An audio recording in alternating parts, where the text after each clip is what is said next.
ओम ब्रह्मानंदं परम सुखदं केवलं ज्ञानमूर्तिं द्वंद्वातीतं त्रिगुणरहितं तस्मैस्यादिलक्ष्यम् एकं नित्यं विमलमचलं सर्वधी साक्षीभूतं भावातीतं गगनसदृशं सद्गुरुं तं नमामि। गुरु ब्रह्मा गुरु विष्णु गुरुदेवो महेश्वरः गुरु साक्षात् परब्रह्म तस्मै श्री गुरुवे नमः। ध्यानमूलं गुरुमूर्ति पूजामूलं गुरुपदम् मंत्रमूलं गुरुर्वाक्यं मोक्षमूलं गुरुकृपा। सद्गुरु भगवान की जय। स्वामी जी महाराज की जय। शिवोहम। ये जो अर्जुन का प्रश्न है इसको ले रहा हूं। 34वां श्लोक 34। चंचलं हि मनः कृष्ण प्रमथानि बलभद्रम् तस्याहं निग्रहं मन्ये वायोरिवि दुष्करम्। चंचलं हि मनः कृष्ण प्रमथि बलवत् दृढ़म् तस्य अहं निग्रहं मन्ये वायोः एव सुदुष्करम्।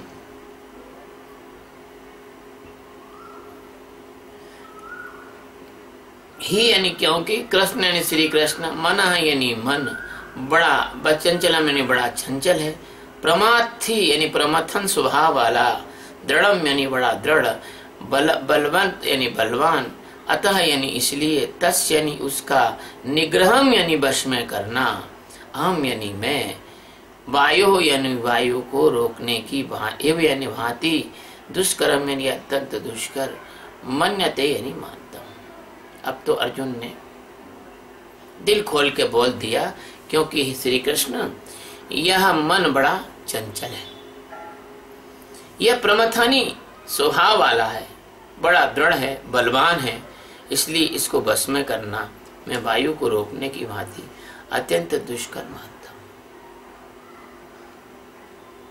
परमात्मा सच्चिदानंद सद्गुरु अनंत कोटि ब्रह्मांडों के नायक और अनंत आकाश गंगाओं के एकमात्र मालिक, जो जगत के स्थापन, संचालन और प्रलय के कर्ता हैं, उनकी उपस्थिति से ये होते हैं, कर्ता नहीं बल्कि कर्ता उनके होने से ये होता है।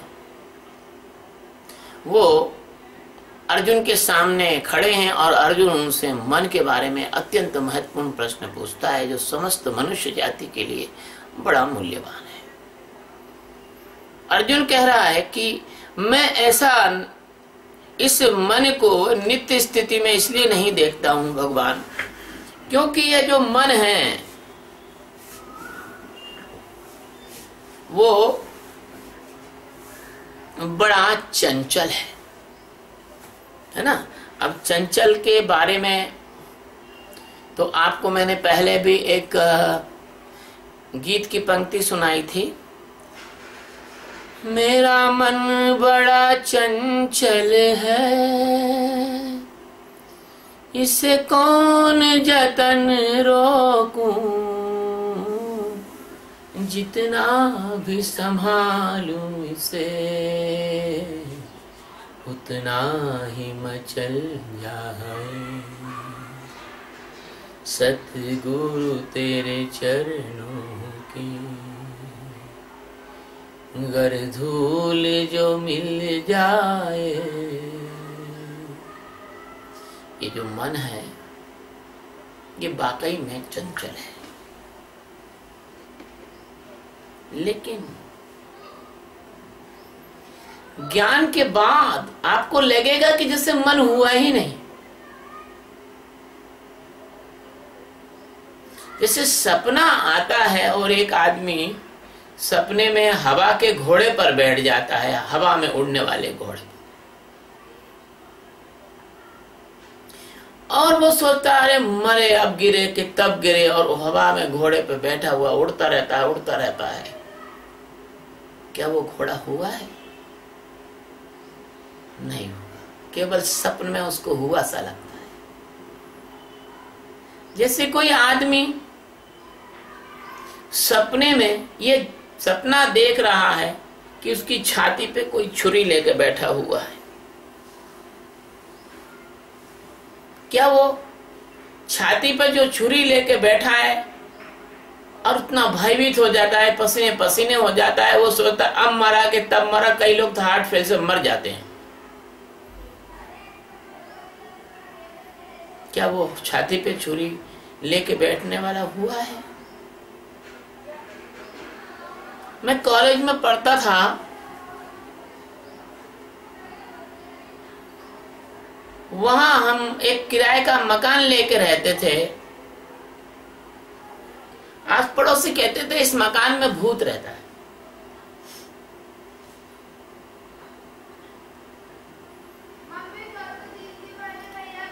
हमने सोचा कि रहने दो, भूत रहता है तो कुछ हमको सस्ता भी मिल गया, कम किराए में मिल गया। हमने सोचा कि यूं ही तो अपन परेशान तो हैं ही है, चलो भूत से ही मिल लेते हैं, क्योंकि परमात्मा का ज्ञान प्राप्त करना है। शुरू से बचपन में था भाव, भूत से तो मिले यार, कैसा भूत होता है। हम तो उस मकान में रहे, लेकिन हमको तो कोई भूत मिला नहीं। लेकिन हमारे बड़े भाई जो हैं वो एक बार आए और वो सो गए। और वो सोने की उनकी आदत कैसी थी, वो चित्त होकर सोते थे, मतलब फ्लैट होकर सोते थे। और वेंट्रल उनका डोर्सल एरिया जमीन पर रहता था, वेंट्रल एरिया ऊपर की तरफ रहता था। टांगे दोनों फैला के सोते थे और दोनों हाथ उन्होंने सीने पर रख लिए।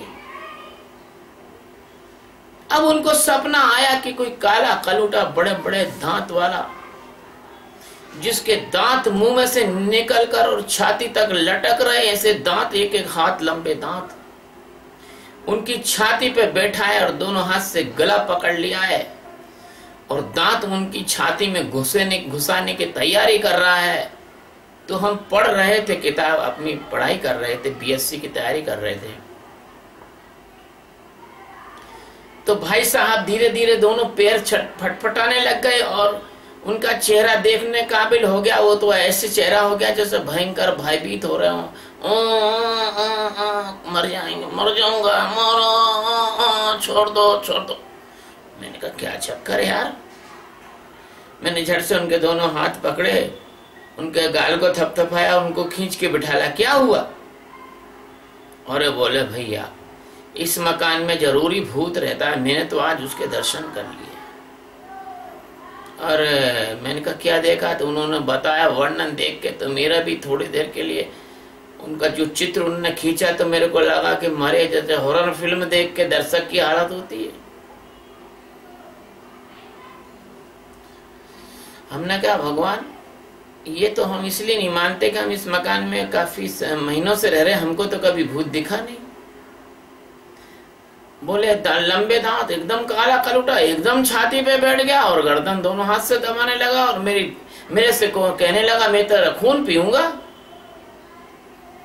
मैंने कहा भाई ऐसा तो हुआ नहीं आज तक हमारे साथ, लेकिन शायद है कि आप भयभीत रहते हो, क्योंकि आप जो है जिस नौकरी में रहते हो उसमें रिश्वत लेके लोगों के साथ बद्दुआएं लेते हो। भय, तुम्हारे दिमाग में भय है, तो भय का भूत तुम्हारे ऊपर चढ़ गया। तो कहने का तात्पर्य यह है कि सपने में जैसे तुमको भयभीत कर लेता है कोई भी दृश्य, ऐसे ये मन अनेक दृश्य तुम्हारे जागृत में उत्पन्न करता है। अब जैसे तुम बीच में खड़े हो और तुम्हारे चारों तरफ लोग गोल गोल घूम के नाच रहे हो, तो तुमको देख देख के ही चक्कर आने लग जाएंगे। या तुम प्लेटफार्म पे खड़े हो और कोई लंबी सी रेलगाड़ी दनादन निकल रही है और तुम दृष्टि उस रेलगाड़ी पे हुई तो तुम्हारी आंखें घूमने लग जाएंगी। ऐसे ये मन है, ये अनेक अनेक प्रकार के दृश्य पैदा करता है और उन दृश्यों की चंचलता में तुम सोचते हो कि तुम चंचल हो, जबकि तुम तो स्थिर आत्मा हो। लेकिन उसकी चंचलता में तुम अपने आप को चंचल होने की भ्रांति में फंसा लेते हो। तो ये चंचल स्वभाव वाला जो मन है, इसमें ऐसी कई चंचलता है। ये एक उदाहरण बताया सपने का एक महात्मा जी हमारे साथ ठहरे हुए थे जब हम संत के रूप में चले गए, और सुबह वो अक्सर 5 बजे जागते थे। एक दिन 3 बजे जाग के नहा रहे, तो हमने कहा भाई क्यों नहा रहे हो 3 बजे इतनी ठंड में, कड़क ठंड में? अरे बोले कुछ मत पूछो। बोले क्यों, क्या बात है? अरे कुछ मत पूछो, किसी को बताना नहीं। बोले बता। हमने पूछा बताओ क्या बात है? अरे क्या बताएं यार, हमारे स्कूल में एक लड़की पढ़ती थी हमारे साथ, रामकली, आज ससुरी सपने में आ गई, ये लंगोटी गीली है हमारी, सब पूरा काम खबड़ा कर दिया। ये तुम्हारे भाई, ऐसी तुम्हारी मन की अनेक प्रकार की चंचलता है। छोटे बच्चे को देखो, वो सो रहा है और होंठ हिला रहा है जैसे माँ का दूध पी रहा हो। तुमने अक्सर, तुम्हारा अनुभव होगा। कुछ बच्चे साइकिल चलाते हैं सपने में। एक फुटबॉल का बड़ा जाना माना खिलाड़ी था, वो अपने घर में एक बेंच पड़ी हुई थी और बगल में खिड़की थी, खिड़की में लोहे की रॉड लगी हुई थी, जंगला लगा था, वहां सो रहा था। सोते सोते उसको सपना आया कि वो फुटबॉल खेल रहा है और गोल करने के बिल्कुल नजदीक है, और बॉल उसने एंगल बनाया और सामने गोलकीपर खड़ा है और फुटबॉल का जाल है और फुटबॉल के पोल्स हैं। उसने जो जोर से किक मारी, उसकी एकदम पीड़ा के साथ नींद खुली। उसने देखा कि फुटबॉल कुछ नहीं थी, उसकी जो किक मारी उसने सपने में जोर से उस लोहे के जंगले में लगी और उसके पैर में कंपाउंड फ्रैक्चर हो गया। फिर वो जीवन भर कभी फुटबॉल नहीं खेल सका। ऐसे ये मन तुम्हारी चेतना में फ्रैक्चर कर देता है, तुम्हें तोड़ देता है, तुम्हें खंडित कर देता है, तुम्हें खंड खंड कर देता है। कहीं काम वासना में, कहीं क्रोध में, कहीं बदले में, कभी लोभ में, कहीं मोह में, कहीं अन्य प्रकार की वृत्ति में, तो कहीं सैर सपाटे में, तो कहीं झुंड झपाटे में, तो कभी कहीं किसी में तुम्हारे को ले जाता है। एक बात नहीं है, लाखों इसकी वासना है, लाखों इसके सपने हैं, लाखों इसके डेस्टिनेशन है, लाखों इसके आयाम हैं, लाखों इसके प्लेटफॉर्म में, और लाखों इसकी मंजिलें हैं। इतना चंचल है ये कि तुम इसको पकड़ तो सकते ही नहीं। और ये प्रमथन स्वभाव वाला, अर्जुन कहता है, बिल्कुल ठीक कहता है, ये तुमको मथ कर रख देता है। प्रमथन यानी जैसे मथानी होती है दही को बिलोने की, उसमें विंग्स लगे रहते हैं, गोल गोल घुमाते हैं तो दही एकदम से मथने लग जाता है, या छाछ मथ के मक्खन बाहर आ जाता है। ये तुम्हारा प्रमथन स्वभाव का है, ये तुम्हारे शरीर को मथ डालता है, चाहे वो काम में, चाहे वो क्रोध में, चाहे वो लोभ में, चाहे वो मोह में, चाहे वो मान में, चाहे वो मद में, चाहे वो मत्सर में, चाहे वो ईर्ष्या में, चाहे वो राग में, चाहे वो द्वेष में। उसके पास इतने मथने वाले हैं कि जब ये मन किसी पे हावी होता है तो वो किसी की भी नहीं सुनता है। कैकेयी पर मन हावी हुआ तो उन्होंने दशरथ की एक भी बात नहीं सुनी। जब दशरथ मर गए तब पछताए। तो ये मन जब अपना पूरा दुष्कर्म कर लेता है तब पछताता है। ऐसा प्रमथन स्वभाव का है, आदमी को मथित कर देता है, आदमी को बिलो डालता है, पूरे अंतःकरण को हिला कर रख देता है। आदमी उसकी हिलते हुए अंतःकरण में आदमी सोचता है कि मैं डूबा, अब डूबा, लेकिन उसको अपने आत्मज्ञान का पता नहीं, उसको अपने प्रतिबिंब को देखकर डरता रहता है। जो मन में दिखता है वो आप नहीं हो, आपका प्रतिबिंब है। जिससे सूरज आकाश में है लेकिन धरती पर किसी तालाब का पानी जोर से हिल रहा हो तो हमें लगता है कि सूरज हिल रहा है, ऐसे तुम्हारा मन इतनी दूर है तुम्हारे अस्तित्व परमात्मा से। अब वो कहते हैं कि दृढ़म, मन बड़ा दृढ़ है, बड़ा बलवान है। हाँ, बलवान है वो मन। क्यों बलवान है? कि उसका जो बल है वो तुम्हारा बल वो ले लेता है, क्योंकि तुम तो मूर्छित पड़े हो। जैसे कोई आदमी बेहोश पड़ा हो तो उसकी जेब में हाथ डाल के कोई आसानी से उसका पर्स, घड़ी, सब कुछ निकाल सकता है। ऐसे तुम तो अपने स्वरूप में खड़े नहीं हो, तुम तो मूर्छित पड़े हो। और तुम्हारी ही ऊर्जा को वो ले लेता है और तुम्हारी ऊर्जा से तुम्ही को बेवकूफ बनाता है।